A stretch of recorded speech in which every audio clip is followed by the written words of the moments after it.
Revision में आप सभी का स्वागत करते हैं। ये थोड़ा सा सुपर रिवीजन के साथ हम लोग बन जाइए और करते हैं बात एक रिवीजन की तहत।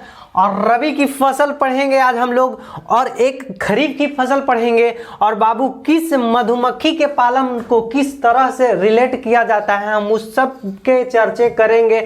और इसके बाद आपके कुछ फॉर्मूला पूछे जाते हैं ये भी चर्चा करेंगे।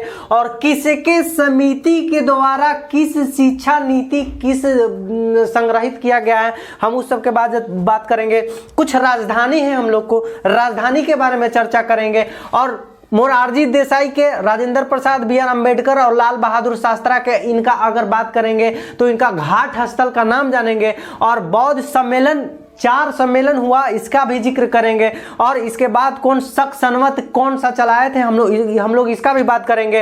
हंटर आयोग, Rowlatt act, vernacular press act, Satyashodhak Samaj की स्थापना कौन किया गया है हम लोग इनका भी बात करेंगे। तो आइए बिना देरी किए हुए हम लोग सेशन को आगे बढ़ाते हैं। रबी का फसल एक ट्रिक है। रबी का फसल, सर जी रबी का फसल अगर आ गया तो आप जानते होंगे कि अक्टूबर नवंबर में बुनाई होता है और मार्च अप्रैल में इसका कटाई होता है। यानी कि मार्च अप्रैल यानी होली के समय आप काट दीजिएगा इसको तो रबी का फसल हो जाता है। नहीं, आप समझने की कोशिश कीजिए, आपको समझ में आना चाहिए। और रबी की फसल का ट्रिक ये है बाबू, आज सच में राई गेम खेला, बहुत यूनिक है। आज सच में राई गेम खेला, इसी को हम लोग रबी की फसल कहेंगे। तो आलू, अ से आलू, ज से जौ, स से सरसों, च से चना, राई से राई और ग से गेहूं और म से मटर। खेला कुछ भी नहीं है मेरे दोस्त। कहने का मतलब ये भाई कि रबी की फसल आपके एग्जाम में हॉल में पूछे जाते हैं नहीं, ठीक है। और रबी की फसल का मैंने एक ट्रिक बनाई है क्या कि आज सच में राई गेम खेला, आज सच में राई गेम खेला। और इसी के तहत आलू रबी का फसल है, जौ रबी का फसल है, सरसों, चना, राई, गेहूं, मटर ये सब रबी की फसल है, ठीक है सर। और इसके तहत खरीफ की फसल आती है और खरीफ की फसल कौन कौन आती है उसके बारे में चर्चा करेंगे, ठीक है। तो खरीफ की फसल के अगर ट्रिक के बारे में बात करूंगा तो अरे गधा बाजा मत बजा, अरे गधा बाजा मत बजा, अरे गधा बाजा मत बजा। यानी कि अ से अरहर, ग से गन्ना, धा से धान, ब से बाजरा और ई ज से जवार और म से मक्का और त से तिलहन, ठीक है सर। ये तो खरीफ की फसल हो गई। और खरीफ की फसल मैंने आपको ट्रिक बताई कि अरे गधा बाजा मत बजा। और इसी के तरह अरहर, गन्ना, धान, बाजरा, मक्का, तिलहन, जवार ये सब खरीफ की फसल है। और रबी की फसल मैंने बताया कि आज सच में राई गेम खेला। एपीकल्चर किसको कहा जाता है तो मधुमक्खी के पालन को हम लोग एपीकल्चर कहते हैं। सेरीकल्चर किसे कहते हैं, रेशम कीट को सेरीकल्चर कहते हैं। वर्मी कल्चर केचुआ पालन संबंधित बात करते हैं तो वर्मी कल्चर कहा जाता है केचुआ को पालन को। और केचुआ को किसान का दोस्त कहा जाता है क्योंकि किसान का दोस्त है केचुआ, ठीक है। और इसी का अध्ययन को हम वर्मी कल्चर कहते हैं। और अंगूर की खेती के अध्ययन को विटीकल्चर कहते हैं बाबू, विटीकल्चर कहते हैं। आ जाइए कुछ प्रमुख बातें हैं सर कि अगर रासायनिक नाम के बारे में बोला जाता है AgNO3 ये लूना कास्टिक है। AgNO3 इसे लूना कास्टिक कहा जाता है। और लूना कास्टिक क्यों कहा जाता है मेरे दोस्त तो AgNO3 जो आप वोट देते हैं और जिसमें आपका नाखून पे इंक डाला जाता है इसका AgNO3 ही कहा जाता है, ठीक है सर, ठीक है। NaHCO3 सोडियम बाइकार्बोनेट कहा जाता है और ये खाने योग्य है। अब ट्रिक क्या है मेरे भाई, NaHCO3 बाइकार्बोनेट और Na2CO3 सोडियम कार्बोनेट होता है, ठीक है। और इसे धोवन सोडा कहा जाता है, इसे खाने योग्य होता है।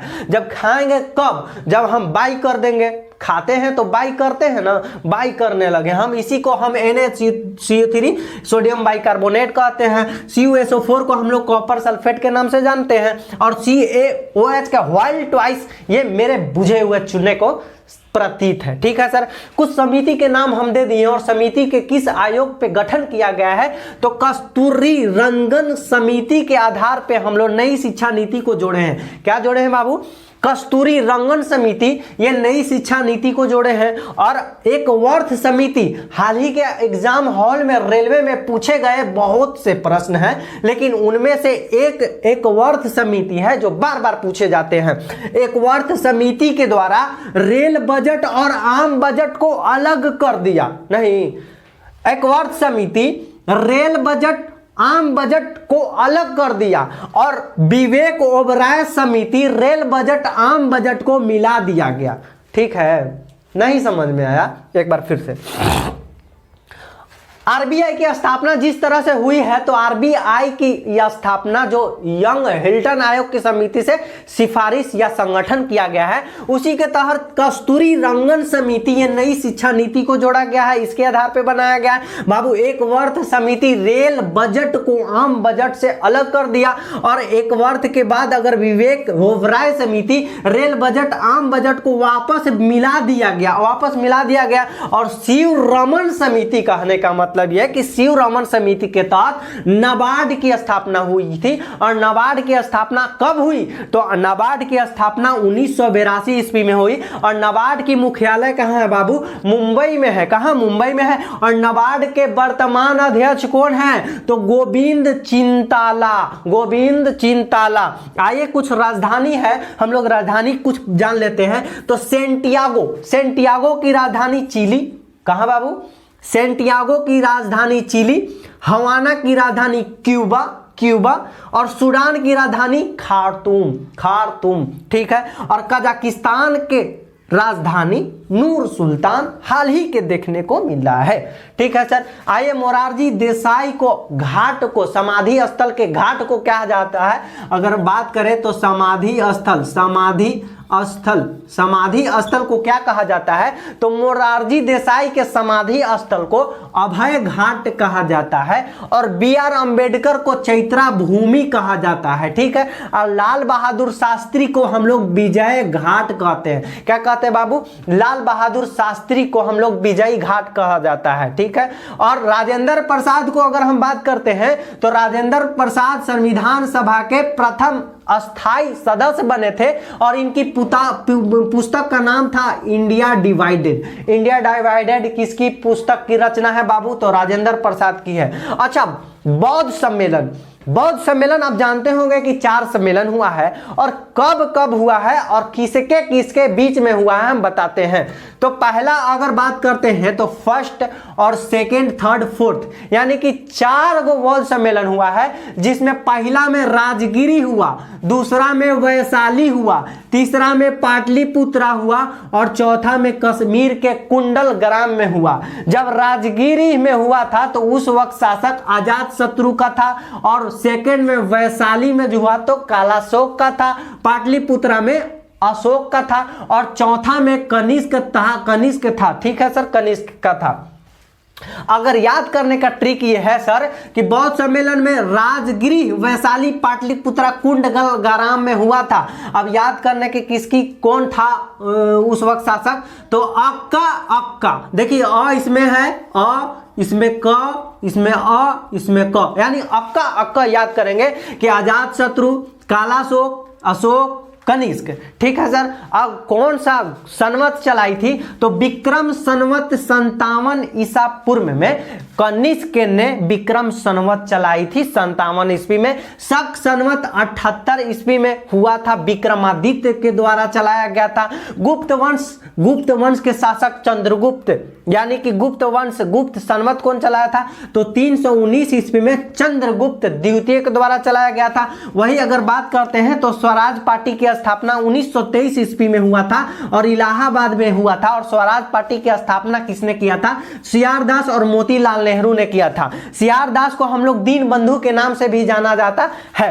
हंटर आयोग कब आया था बाबू? तो हंटर आयोग क्यों आया था? तो जालियांवाला बाग हत्याकांड के लिए, इसी को चेक करने के लिए हंटर आयोग का गठन किया गया था। और रॉलेट एक्ट क्यों आया था? तो रॉलेट एक्ट को हम लोग 1919 ईस्वी में आया था, और न अपील न दलील इसको कहते हैं। रॉलेट एक्ट को न अपील न दलील कहा जाता है। वर्नाकुलर प्रेस एक्ट 78 1878 ईस्वी में लाई गई थी और उस वक्त भारत में वायसराय हुआ करते थे लॉर्ड लिटन हुआ करते थे। वर्नाकुलर प्रेस एक्ट 1878 ईस्वी में लॉर्ड लिटन के द्वारा लाया गया था। बाबू सत्य शोधक समाज ज्योतिबा फूले ने किया था। सत्य शोधक समाज की स्थापना ज्योतिबा फूले के द्वारा किया गया था। आप बताइए, कमेंट में बता दीजिए आप अगर अच्छा विद्यार्थी है तो। राजा राम मोहन राय 1828 ईस्वी में किसकी स्थापना की थी, ये हमें आप कमेंट में